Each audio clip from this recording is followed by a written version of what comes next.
नमस्कार विद्यार्थी आणि पालक मित्रांनो, मी किशोर कारसेकर स्टुडंट्स हेल्पलाईन सेंटर मध्ये आपलं सर्वांचं स्वागत आहे. तर या व्हिडिओमध्ये आपण माहिती घेणार आहे चॉईस लॉकिंग आणि जे काही सध्याचा आपला शेवटचा दिवस आहे त्यातल्या त्यात जे काही शेवटचे तास या ठिकाणी शिल्लक राहिले या वेळेमध्ये आपल्याला काय करायचं याबद्दल आपण डिटेल माहिती घेणार आहोत. तर फर्स्ट आपण तर सर्व विद्यार्थ्यांना आपल्या जे काही चॉईस आहेत जर आपल्याला लॉक करायचे असेल तर आपण लॉक करू शकतात. इन केस आपण नाही जरी लॉक केला तर फर्स्ट आहे की आपण मस्ट लॉक केला तर बेटर असेल. इन केस आपल्याला वाटत असेल नाही मला शेवटच्या मोमेंट पर्यंत काही चेंजेस करायचे फॉर्म मध्ये तर आपण या ठिकाणी करू शकता चेंजेस. आणि जे काही आपल्या लास्ट सेव्ड चॉईसेस असतील या सेव्ड चॉईसचा प्रेफरन्स आपल्या त्या ठिकाणी ग्राह्य धरला जाणार आहे. त्यामुळे जर आपण समजा ऑटोलॉक साठी जर या ठिकाणी आपण सोडत असाल तर या ठिकाणी काही अडचण येणार नाही, कारण जे काही लास्ट सेव्ड चॉईस किंवा फिल्ड चॉईस आहे ते ऑटोलॉक मध्ये होऊन जाणार आहे. नेक्स्ट स्टेप की ज्याही विद्यार्थ्यांनी अद्याप आपले डॉक्युमेंट्स जर अपलोड केले नसतील तर आपल्याला डॉक्युमेंट्स अपलोड करण्यासाठी वेळ आहे, ते आपण डॉक्युमेंट सुद्धा अपलोड करू शकतात. ठीक आहे. इन केस जर आपण असा विचार करत असाल की माझे डॉक्युमेंट्स अलॉटमेंट नंतर जर मी केले तर चालतील का, तर तरी पण चालतील. सध्याची जे काही अपलोडिंग प्रोसेस आहे हे फक्त ऑप्शनल या ठिकाणी असणार आहे. जे विद्यार्थी सध्या डॉक्युमेंट्स अपलोड करतील त्या विद्यार्थ्यांना पुढील प्रोसेसमध्ये फक्त आपलं सीट जे काही आपल्याला मिळाली आहे ते सीट एक्सपेक्टेशन लेटर आपल्याला या ठिकाणी डाउनलोड करावं लागणार आहे. अदर दॅन आपल्याला कुठले डॉक्युमेंट्स या ठिकाणी अपलोड करायची काही आवश्यकता लागणार नाहीये. सेम ॲज पेमेंटचंही त्याच प्रकारे आहे. जर आपण मॉक 1 मॉक 2 मध्ये जर या ठिकाणी एखादी कॉलेजची सीट मिळाली असेल तर आपण डेफिनेटली या ठिकाणी पेमेंट करायलाही काही हरकत नाहीये. पण इन केस आपल्याला दोन्ही राऊंड मध्ये या ठिकाणी सीट मिळाली नसेल तर आपण या ठिकाणी पेमेंट सध्याला थांबवली तरी काही या ठिकाणी हरकत नाहीये. ज्यावेळेस आपली सीट अलॉटमेंट होईल त्यावेळेस जरी आपण पेमेंट केली तरी हरकत नाही. पेमेंट बद्दल एक महत्वाचा रूल आहे, जरी आपण या ठिकाणी पेमेंट केली आणि आपल्याला कुठलीच सीट मिळाली नाही तर ऍज इट इज रिफंड आपल्याला मिळणार आहे. पण सीट मिळाली तर या ठिकाणी पुढील प्रोसेस कन्सिडर होतील आणि जर आपण नंतर सीट कॅन्सलेशन करत असेल तर सम अमाऊंट आपली या ठिकाणी डिडक्शन होऊन वापस मिळणार आहे. जे विद्यार्थी जनरल कॅटेगरीचे आहेत अशा विद्यार्थ्यांना 30,000 फीस आपल्याला पेड करावी लागेल जनरल ओबीसी. आणि जे विद्यार्थी एससी आणि एसटी या प्रवर्गात नाहीत अशा विद्यार्थ्यांना या ठिकाणी 15,000 रुपये आपल्याला फीस पेड करावी लागणार आहे.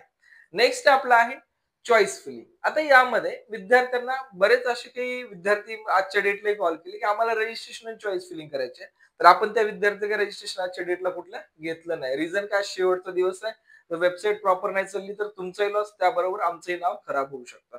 त्यामुळे आम्ही जे विद्यार्थी आहेत त्या विद्यार्थ्यांना सध्याला सेल्फ चॉईस फिल करायला सांगितले आहेत. पण जे विद्यार्थ्यांनी आपल्याकडे ऑलरेडी पेड साठी जॉईन आहेत अशा विद्यार्थ्यांनी जे सध्या आपल्या चॉईस फिल केले ते आपल्याला वन बाय वन एक या ठिकाणी कॉलेज आणि त्या ब्रांच केअरफुली आपल्याला चेक करायचं आहे की आपण ज्या प्रकारे प्रायोरिटी एखाद्या एक्सेल मध्ये वर्ड मध्ये जशी विचार केली होती तशीच प्रायोरिटी आपली या चॉईस फिलिंग मध्ये आहे किंवा नाही याबद्दल आपल्याला डिटेल इन्फॉर्मेशन या ठिकाणी चेक करायची आहे. इन केस या ठिकाणी अशी एखादी मिस्टेक होऊ शकते की आपला सध्या IIT ऑप्शन आपण या ठिकाणी भरला आहे, पण असं होऊ शकतं की चुकून या ठिकाणी एखादी अपग्रेडेशन मध्ये आपल्या या ठिकाणी ट्रिपल आयटी किंवा अप अँड डाऊन या प्रोसेस मध्ये आपला ट्रिपल आयटी एखादा ऑप्शन येऊ शकतो. तर त्यामुळे विद्यार्थी पालकांना या गोष्टी केअरफुली चेक करायच्या. लक्षात घ्या, आपण IIT फील करत आहे त्या ठिकाणी चुकून ट्रिपल आयटी येऊ नये. असं होतं बऱ्याच वेळेस, त्यामुळे तुम्हाला केअरफुली या गोष्टी मी इन्स्ट्रक्शन देत आहे की चूक कुठं होऊ शकते याची आपल्याला माहिती देणं गरजेचं आहे. ठीक आहे. तर या पद्धतीने तुमचा ऑप्शन्स या ठिकाणी ऍड करायचे. आणि महत्वाची गोष्ट यामध्ये आपण जेही चॉईस फिल करत आहे या चॉईस मध्ये आपल्याला ज्या ठिकाणी जायचंय जे ब्रांच घ्यायचे त्याच आपण ऍड करा. जस्ट आपल्याला काय मिळत आहे या अनुषंगाने तुम्ही ऍड नका करू. मिळाल्यानंतर घ्यायची तयारी असेल तरच या गोष्टीला तुम्हाला करणं गरजेचं आहे. ठीक आहे. नेक्स्ट आहे की तुम्हाला जे काही चॉईस फील करत आहेत या चॉईस फिलिंग मध्ये तुम्हाला महत्वाची गोष्ट आहे की चॉईस फील करत असताना आपण किती चॉईस फील करत आहेत हे त्या ठिकाणी मॅटर करत नाही. आपण जे काही चॉईस फील केले आहेत या चॉईस आपण कशा ऑर्डरने फील केला आहे त्या सगळ्या गोष्टी महत्वाच्या मॅटर करत असतात. तर यामध्ये जसं की आपण पाहू शकतो की बेसिकली एखाद्या विद्यार्थ्यानं जर पाहिलं असतं आपण 1 to 300 या ठिकाणी आपली चॉईस फिलिंग केली आहे, तर या 1 to 300 मध्ये आपल्याला या ठिकाणी समजा 200 नंबरचं कॉलेज या ठिकाणी मिळालं आहे, तर 200 नंबरच्या खाली जे 100 ऑप्शन्स आहेत आपले हे आपले पुढील राऊंड साठी, म्हणजे पहिल्या राऊंडला एखाद्या विद्यार्थ्याला जर कॉलेज मिळालं तर पुढील जे काही 5 राऊंड आहेत या 5 राऊंडसाठी हे कॉलेजेस निघून जाणार आहेत. म्हणजे ऑप्शन आपले 0 असणार आहेत. आपला विचार 1 to 200 मध्येच या ठिकाणी केला जाणार आहे. सॉरी, मी या ठिकाणी 200 सांगितलं. आपण जर 300 जर केले असतील तर वरच्या आपल्या चॉईसेस मध्ये या ठिकाणी विचार केला जाणार आहे. जे आपल्या अलाउटेड चॉईसच्या खालचे जे ऑप्शन्स आहेत आपले, हे बाय डिफॉल्ट नल होऊन जाणार आहेत. त्याचे आपले फक्त वरच्या ऑर्डर मध्ये आपल्याला या ठिकाणी चेक करावे लागणार आहे. ठीक आहे. तर या अकॉर्डिंग आपल्याला चॉईस सीट अलोकेशन होणार आहे. आणि आपण जेवढेही ऑप्शन्स या ठिकाणी भरले आहेत त्या सर्व ऑप्शन्स मधनं फक्त एक आणि एकच चॉईस अलॉटमेंट होणार आहे. असं या ठिकाणी होणार नाही की मला NIT त्रिची मिळालं आहे किंवा मला NIT रोरकेला मिळालं आहे किंवा मला IIT या ठिकाणी पाहिलं असतं आपलं हैदराबाद मिळालंय. तर IIT हैदराबाद मिळालं म्हणजे मला IIT हैदराबाद मधल्या सगळ्या ब्रांच मी घेऊ शकतो का? तर नाही, आपल्याला IIT हैदराबाद मध्ये सुद्धा स्पेसिफिक एखादी ब्रांचच या ठिकाणी अलाउड होत असते. तर त्याचमुळं सर्वात महत्वाचे असतात प्रेफरन्सेस. ते प्रेफरन्सेस ज्याही विद्यार्थ्याचे व्यवस्थित आहेत अशा विद्यार्थ्यांना या ठिकाणी या फॉर्म मध्ये काही अडचण येणार नाहीये. जर आपल्या प्रेफरन्स मध्ये काही अडचणी असतील तर आपण मेक शुअर अजूनही वेळ आहे ते आपण या ठिकाणी चेंजेस करून घेऊ शकता. ठीक आहे. तर यानंतर महत्वाची स्टेप आहे जे की आपल्याला पुढील स्टेप साठी इम्पॉर्टंट असणार आहे. आतापर्यंत आपल्याला मॉक राऊंड 1 ची अलॉटमेंट झाली, मॉक राऊंड 2 ची अलॉटमेंट झाली. पण दोन्ही अलॉटमेंट मध्ये नाही आपण कुठल्या कॉलेजला रिपोर्ट केला जे आपल्याला अलॉटेड झाले, नाही आपण त्या कॉलेजसाठी पेमेंट पेड केली. पण याच्यानंतर जी प्रोसेस आहे या प्रोसेस मध्ये आपल्याला जेही काही या ठिकाणी कॉलेज अलॉटेड होणार आहे या अलॉटेड कॉलेजला आपल्याला चेक करण्यासाठी, लक्षात घ्या, अलॉटेड कॉलेजला चेक करण्यासाठी आपल्याला मेल, टेक्स्ट किंवा असं काही आपल्याला अपडेट येणार नाही. प्रत्येक विद्यार्थ्याला आपल्या लॉग इन मध्ये जाऊन लॉग इन आयडी पासवर्ड टाकून सीट अलोकेशन आपल्याला या ठिकाणी चेक करावं लागणार आहे की आपल्याला कुठली सीट अलॉटेड झाली आहे. हे आपल्याला पर्सनली प्रत्येक राऊंडला या ठिकाणी पाहायचं आहे. त्यासाठी जोही शेड्यूल आहे त्या शेड्यूल अनुसार आपली पूर्ण ऍक्टिव्हिटी करायची आहे. बऱ्याच वेळेस विद्यार्थी या गोष्टी थोडस निग्लेक्ट करतात आणि शेवटच्या दिवशी पुन्हा काही गडबड करतात. त्यामुळं आपल्याला सध्या जी चॉईस आपण फिल केली आहे या फिलिंग चॉईस मध्ये इच अँड एव्हरी राऊंडला आपली अलॉटमेंट चेक करायचे. अलॉटमेंट जर आपली या ठिकाणी असेल तर आपल्याला जे काही पेमेंट, डॉक्युमेंट्स अपलोडिंग, त्यानंतर आपण जे काही फीज फ्लोट करणार आहात ते, seat expectation, allotment college letter, ह्या सगळ्या त्या प्रोसेस मध्ये आपल्याला अपलोड करायच्या प्रोसेस असणार आहे. नेक्स्ट आपण या ठिकाणी पाहू शकतात. नेक्स्ट जी प्रोसेस आहे आपली फ्री स्लाइड या ठिकाणची प्रोसेस आहे. ठीक आहे. तर यामध्ये आपल्याला एकंदरीत ज्याही वेळेस आपल्याला एखादी चॉईस अलॉटेड होते, अलॉटेड झाल्यानंतर आपल्याला पुढील डिसिजन किंवा त्या कॉलेजला कन्फर्म करणे अथवा आपल्याला पुढील राऊंड मध्ये पार्टिसिपेट करण्यासाठी यापैकी एखादी स्टेप कंपल्सरी करावंच लागते. आपल्याला सीट अलॉटेड झाले, आपण याच्यातली एकही जर स्टेप केली नसेल तर आपली ते सीट बाय डिफॉल्ट कॅन्सल होते आणि जे काही सीट मिळाली होती त्या सीट कॅन्सल झाल्यामुळं पुढील राऊंड मधून सुद्धा आपण पूर्ण बाहेर होतो. म्हणजे इनफॅक्ट आपण पूर्ण जोशामधून बाहेर होतो. त्यामुळं आपल्याला जी सीट मिळत आहे त्याच्यामुळेच म्हणत आहे मी, ऑप्शन्स केअरफुली पाहिजे. आपल्याला एखादी सीट मिळाली आणि आपल्याला ती घ्यायची नाही तर आपण जर सीट घेतली नाही तर पूर्ण प्रोसेस मधून बाहेर पडणार. सीट घेतली यापैकी एखादी स्टेटस जर चॉईस केला तर आपण या प्रोसेस मध्ये राहणार आहे. तर सीट काहीच केलं नाही, आपण ऑनलाईन रिपोर्टिंगच केली नाही तर आपली मिळालेली सीट या ठिकाणी निघून जाणार आहे. यामध्ये फ्री स्लाइड फ्लोट अशी या ठिकाणी ऑप्शन्स आहेत. आपण वन बाय वन प्रत्येक ऑप्शन्स बद्दल या ठिकाणी माहिती घेऊ. त्यातला पहिला ऑप्शन आहे आपला ऑटो फ्रीज. ठीक आहे, ऑटो फ्रीज. आता ऑटो फ्रीज कधी होतं, जसं की मगाशी मी एक्झाम्पल दिलं 1 to आपले 300 या ठिकाणी चॉईस फिलिंग आहे आणि या 1 to 300 मध्ये आपली चॉईस फिल केलेली आहे. पण आपल्याला या ठिकाणी आपल्या रँक अनुसार आपल्याला IIT बॉम्बे मध्येच आपलं सिलेक्शन झालं आहे. त्यातल्या त्यात आपल्याला CS हेच ब्रांच मिळाली आहे. तर या केसमध्ये त्या विद्यार्थ्याला या ऑप्शनला ऑटो फ्रीजच या ठिकाणी होऊन जातं. त्याला दुसरं ऑप्शनच या ठिकाणी जनरेट होत नाही. इनफॅक्ट स्लाइड, फ्लोट हे ऑप्शन या विद्यार्थ्याला दिसत नाहीत. डायरेक्टली ऑटो फ्रीज या ठिकाणी स्टेटस येतं. ऑटो फ्रीज म्हणजे काय, मिळालेल्या सीटला आपल्याला कंपल्सरी ऍडमिशन घ्यायचंच आहे आणि त्या ठिकाणी जी फर्दर प्रोसेस आहे ते आपल्याला ऑनलाईन प्रोसेस आपल्याला करून घ्यायची आहे. इन केस एखाद्या विद्यार्थ्याला अशी सीट मिळाली फर्स्ट चॉईसला आणि त्या विद्यार्थ्यांना जर, लक्षात घ्या खूप महत्वाचं आहे, आपल्याला ऑटो फ्रीज मध्ये एखादी सीट मिळाली पण विद्यार्थ्यांनी त्या कॉलेजला रिपोर्टिंग केली नाही किंवा ऑनलाईन काहीच रिपोर्ट केलं नाही तर तो विद्यार्थी या प्रोसेस मधून बाहेर जाणार आहे. त्या विद्यार्थ्याला वाटत असेल की नेक्स्ट राऊंडला काही चेंजेस करेल, मला खालच्या कॉलेजमध्ये जायचंय, तर आपल्याला असं काही करता येणार नाहीये. हे खूप इम्पॉर्टंट आहे. जर जेही विद्यार्थ्याचं चॉईस ऑटो फ्रीज होईल, अशा विद्यार्थ्यांनी डॉक्युमेंट्स, पेमेंट, पुढच्या सगळ्या ऑनलाईन फॉर्मॅलिटीज कंप्लीट करायच्या आहेत. तेव्हाच आपण पुढील प्रोसेससाठी पात्र राहणार आहे. अनदरवाईज आपण राहणार नाहीये. नेक्स्ट आहे फ्रीजचा दुसरा प्रकार, सेल्फ फ्रीज. ठीक आहे. या सेल्फ फ्रीज म्हणजे काय? बेसिकली जसं मगाशी सांगितलं मी, 1 to 300 आपण ऑप्शन्स भरले आहेत, पण आपला नंबर लागला आहे 10 नंबरच्या ऑप्शनला. कारण माणूस सेल्फ फ्रीज किंवा एखादा विद्यार्थी सेल्फ फ्रीज कधी करतो, जर आपण भरलेल्या चॉईस पैकी मनासारखी जर आपल्याला चॉईस मिळाली असेल, तर त्या कंडिशन मध्ये विद्यार्थी फ्रीज करत असतो. आणि फ्रीज केव्हा होईल ते, की जर आपण या कॉलेज किंवा चॉईस मध्ये समाधानी असाल, तर आपण त्या चॉईसला सेल्फ फ्रीज करू शकतात. याही कंडिशन मध्ये जर विद्यार्थ्यांनी कुठल्याही राऊंडला, पहिला, दुसरा, तिसरा, म्हणजे first round two fifth round पर्यंत आपल्याला या ठिकाणी सेल्फ फ्रीज करायचा ऑप्शन अवेलेबल असतो. जेव्हा आपण सेल्फ फ्रीज करू, तेव्हा पुढील राऊंड मधून आपण डिबार होणार आहे किंवा पुढील राऊंड साठी आपला विचार केला जाणार नाहीये. म्हणजेच की जे आपली 10 नंबरची चॉईस आहे, ही आपली कन्फर्म झाली आणि जोसाच्या 6 राऊंड नंतर आपल्याला या कॉलेजला जाऊन फिजिकली रिपोर्ट करायचा आहे.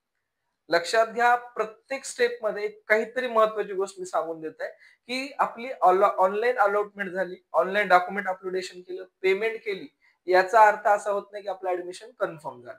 आपण जेव्हा कॉलेजला जाणार आहे, तेव्हा तिथे फिजिकल व्हेरिफिकेशन होणार आहे. ऑल हार्ड म्हणजे जे काही तुमची सॉफ्ट कॉपी सुद्धा अपलोड केल्यात, या सर्व सॉफ्ट कॉपीचं तिथे सुद्धा व्हेरिफिकेशन होणार आहे. ज्यावेळेस हे व्हेरिफिकेशन क्लिअर म्हणून येईल, त्याच वेळेस आपल्याला ऍडमिशन कन्फर्मेशन येणार आहे. अलॉटमेंट लेटर मध्ये सुद्धा तुमचं प्रोव्हिजनल सीट अलॉटमेंट असं येणार आहे. ठीक आहे. तर त्यामुळे विद्यार्थ्यांनी सर्व डॉक्युमेंट जे काही आपण अपलोड करत आहेत, ते केअरफुली व्यवस्थितच करणं गरजेचं आहे. ठीक आहे. सेल्फ फ्रीज बद्दल ही तुम्हाला इन्फॉर्मेशन दिली आहे. नेक्स्ट आहे सर्वच विद्यार्थ्याच्या आवडीचा किंवा आम्हीही जे विद्यार्थ्यांना नेहमी रिकमेंड करतो, तो ऑप्शन आहे फ्लोट. बरोबर आहे. हा फ्लोट ऑप्शन म्हणजे काय, याबद्दल आपण माहिती घेऊया. जर जेही विद्यार्थी फ्लोट करतील, लक्षात घ्या, एक्झाम्पल साठी 1 to 300 आपण ऑप्शन दिले, आपला नंबर लागला, आपण 200 नंबरच्या ऑप्शनला आपला नंबर लागला राऊंड फर्स्टला. ठीक आहे.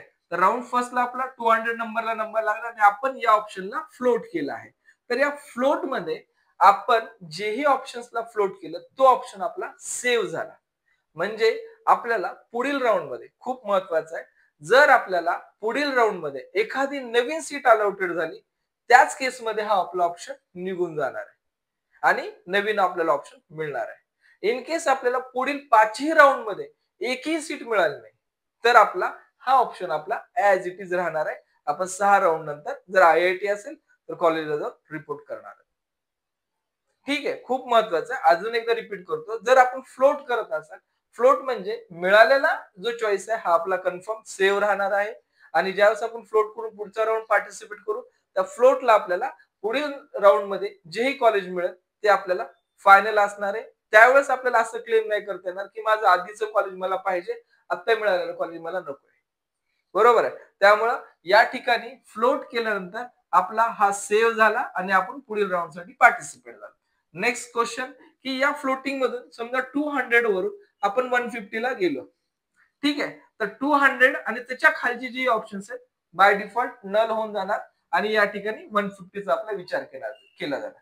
त्या ठिकाणी एखाद्या विद्यार्थ्याला असं वाटू शकतं की माझा 200 हा बेस्ट होता, पण मला 150 सध्या जो मिळाला तो मला आवडत नाहीये, मग मला 200 वाला घेता येईल का? तर घेता येणार नाहीये. ठीक आहे. खूप महत्वाचं, तर आपल्याला घेता येणार नाही, हा आपला ऑप्शन निघून गेलेला असणार आहे.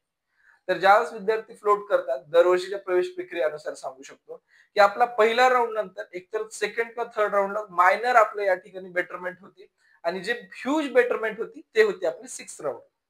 ठीक आहे. कारण त्या राऊंडला बऱ्याच मोठ्या प्रमाणात विद्यार्थ्यांच्या सीट म्हणजे अपग्रेडेशन या ठिकाणी होत असतं. ठीक आहे. नेक्स्ट आहे स्लाइड. स्लाइड म्हणजे काय, आपण एक्झाम्पल साठी आपण विचार करू की आपल्याला IIT बॉम्बे मध्ये एखादी सीट मिळाली, एखादी म्हणण्यापेक्षा इंजिनिअरिंग फिजिक्स आपल्याला मिळाल्या, तर आपल्याला इंजिनिअरिंग फिजिक्स मिळाले, पण मला IIT बॉम्बेच हे कॉलेज कन्फर्म करायचं आहे. पण IIT बॉम्बे मध्ये मी स्लाइड करणार आहे, ते माझ्या वरच्या CS त्यानंतर ECE या ब्रांचेसाठी मी या ठिकाणी स्लाइड करणार आहे. तर यामध्ये विद्यार्थ्याला जर पुढील राऊंड मध्ये, म्हणजे स्लाइड म्हणजे त्याच कॉलेजमध्ये तुम्हाला अदर ब्रांच म्हणजे जे अप्पर साइडला ब्रांच आहे याच्यासाठी आपला विचार केला जात असतो. खूप महत्वाचा पॉइंट आहे. जर आपण स्लाइड करत असाल ते फक्त त्या पर्टिक्युलर त्या इन्स्टिट्यूट साठी स्लाइड होणार आहे, ना की पूर्ण ऑप्शन साठी. जर ते आपण आय-आय-टी बॉम्बे मध्ये जर 5 ऑप्शन भरले असेल तर आपला जो शेवटचा समजा आपला नंबर 6 नंबरला लागलाय आणि वरती आपले 5 ऑप्शन आहेत, तर आपले जे स्लाइड होणार आहे ते वरच्या 5 ऑप्शन साठी होणार आहे. ठीक आहे. तर हा आपला सेव्ह राहील आणि वरच्या 5 मध्ये जर एखादा नवीन मिळाला तर ते आपण या ठिकाणी घेऊ शकतो. आणि ते स्लाइड शेवटपर्यंत राहतं. स्लाइड आपलं कधी चेंज करता येतं जर आपल्याला एखादा मनासारखा लाईक दॅट ईसी भेटला सेकंड नंबरचा वाटलं फ्रीज करावं तर आपण स्लाइड टू फ्रीज करू शकतो. सेम ऍज फ्लोट मध्ये पण तेच रूल आहे. आपण फ्लोट टू फ्रीज कधीही करू शकतो. पण freeze to float, freeze to slide हे कधीच होणार नाहीये. लक्षात घ्या. तुमचं जेही फ्लोटिंग आहे का जे ऑप्शन्स आहेत हे तुमचं फ्रीज टू फ्लोट होणार नाही कधी. स्लाइड टू या ठिकाणी जर पाहायला गेलं तर आपण स्लाइड टू फ्रीज होईल पण आपलं फ्रीज टू स्लाइड या ठिकाणी होणार नाहीये. कन्फर्म तुम्ही इन्फॉर्मेशन घेऊनच पुढील प्रोसेस करणं किंवा या ऑप्शनची निवड करणं गरजेचं असणार आहे. ठीक आहे.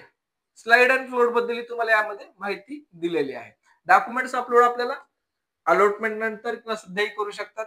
ऑनलाईन रिपोर्टिंग करत असताना तुम्हाला जे काही सध्याचे डॉक्युमेंट्स आहेत, ऑनलाईन पेमेंट आहेत या तुम्ही दिल्या आहेत. त्यानंतर तुमचं सीट एक्सपेक्टेशन लेटर जे आहे ते तुम्हाला या ठिकाणी अपलोड करून पुढील प्रोसेस या ठिकाणी करून घ्यायची आहे. ठीक आहे. त्यानंतर सीट एक्सपेक्टेशन फी सुद्धा तुम्हाला या ठिकाणी पेड करायची आहे. तर जे काही तुम्हाला मी मगाशी एक रूल सांगितलं होतं की आपल्याला जर अलॉटमेंटच नाही झाली तर आपल्याला बाय रूल जेही आपण पेमेंट करत आहोत ते बाय डिफॉल्ट आपल्याला वापस मिळणार आहे. आता एक महत्वाचा पॉइंट आहे.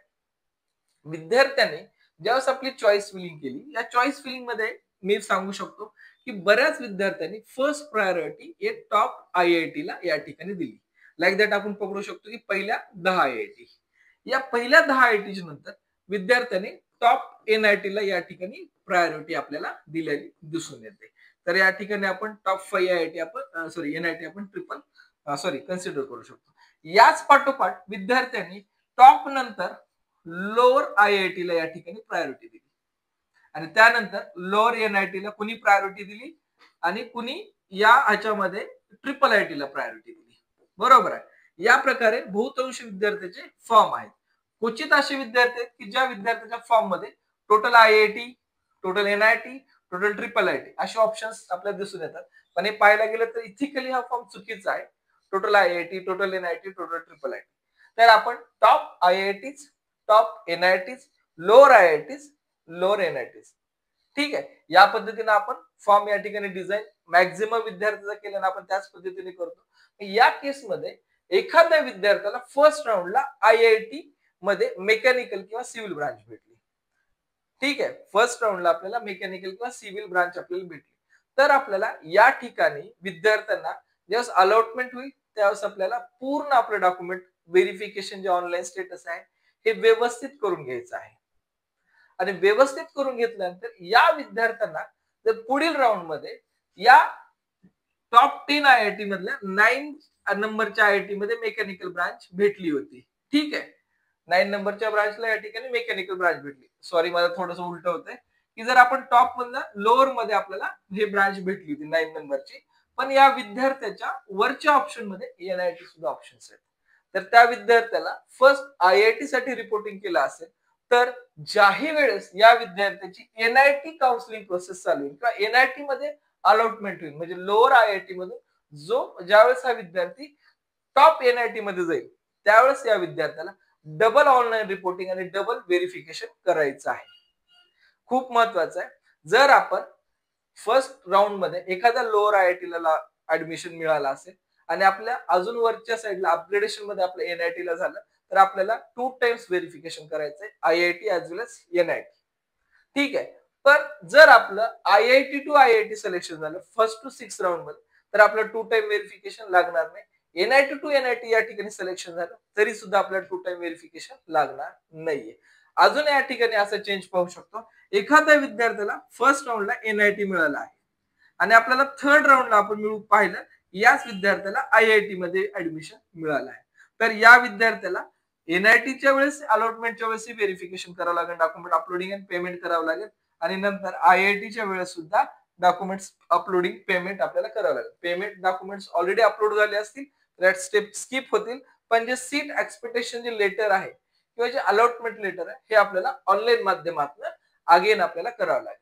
ठीक आहे. आपली जर IIT आहे, IIT टू IIT काही आवश्यकता नाही, NIT to NIT, IIIT GFT काही आवश्यकता नाही.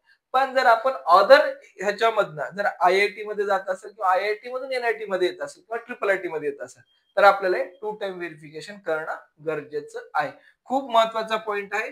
विद्यार्थी काही वेळेस या व्हेरिफिकेशनला स्किप करतात, पण हे स्किपेबल या ठिकाणी पॉइंट नाहीये. तर त्या पद्धतीने आपण करू शकतो. ठीक आहे. नेक्स्ट आहे रिक्वायरमेंट ऑफ इंडिपेंडंट रिव्हेरिफिकेशन. तर ते तुम्हाला आता सांगितलं त्या प्रकारे आपण करू शकतो. जे काय रिव्हेरिफिकेशन आहे ते. ठीक आहे. जसं की IIT to IIT, NIT to NIT जे आहे ते तुम्हाला सांगितलं. Seat withdraw option. Seat withdraw option बद्दल मी तुम्हाला ज्यावेळेस आपला थर्ड राऊंड होईल त्या थर्ड राऊंडच्या वेळेस इन डिटेल इन्फॉर्मेशन देणार आहे. सीट विड्रॉ ऑप्शन काय आहे, सीट एक्झिट म्हणजे प्रोसेस मधनं एक्झिट कसं घ्यायचं आहे किंवा का घ्यायचं आहे, ते कशा पद्धतीने घेता येतं विदाउट एनी आपली अमाऊंट फोरफिट. PWD कॅन्डिडेट साठी सर्वात महत्वाचं आहे की याच्यामध्ये आपले जे काही सध्याचं स्टेटस आहे या PWD मध्ये आपल्याला सध्यालाही आपल्याला ऑनलाईन व्हेरिफिकेशन करता येतं आणि जे पुढील प्रोसेस आहे या पुढील प्रोसेस मध्ये म्हणजे अलॉटमेंट होईल, अलॉटमेंट झाल्यावर सुद्धा आपण या ठिकाणी व्हेरिफिकेशन करू शकतो. ठीक आहे. Thank you for watching student helpline centre.